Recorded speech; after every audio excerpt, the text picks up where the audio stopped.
Hi, kids. It's Pastor John, and I'm here to share some things with you today as part of our children's time.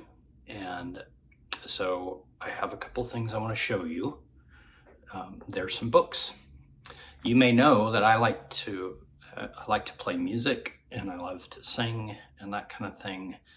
And I think that the main reason that I like that so much is because of my father.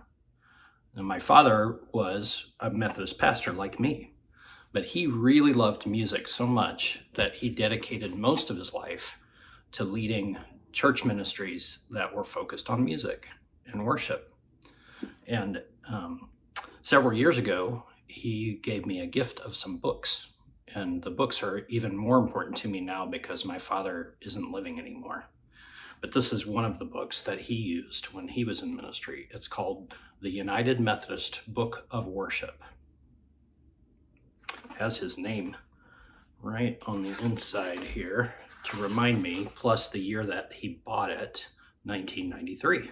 That was a long time ago. And it was right around the time that I was starting to think that I might want to be a pastor someday.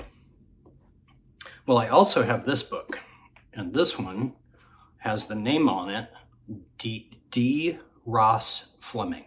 D stands for David, which is my brother's name. But this book belonged to my grandfather, my father's father.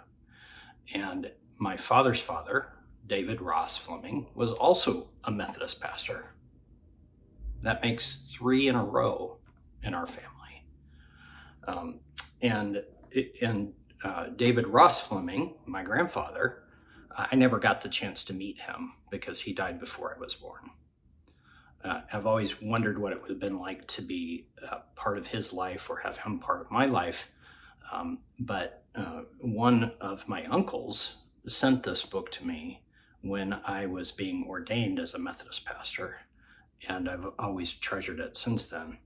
Now, this book is not a preacher book. This book is a worship book also. It's called The Methodist Hymnal, and it has all kinds of songs in it.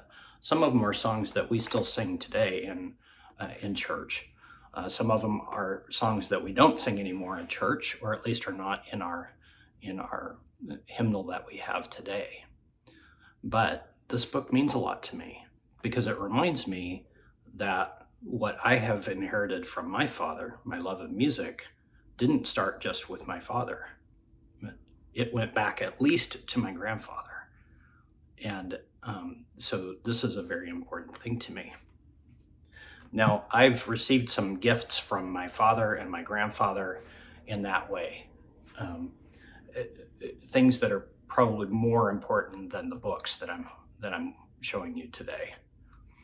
And one of the things that I want you to know is that there are some children out there who don't have their fathers around for some reason.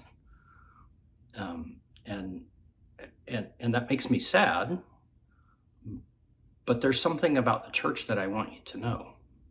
What I want you to know is that when we become a part of God's church, and when we begin to follow Jesus Christ, we have a whole new set of people that become like fathers to us, who help raise us and teach us right from wrong, teach us about the Bible, teach us about what Jesus did and said, teach us all kinds of things that can help us to be better people. Now, I'm just here to tell you that you are loved by God, and you're loved by many, many other people, men and women, and people of faith who have always loved you and prayed for you. So you have fathers who love you, all of you. That's what I've got to share with you today. Now, one of the words that we use to describe God is Father.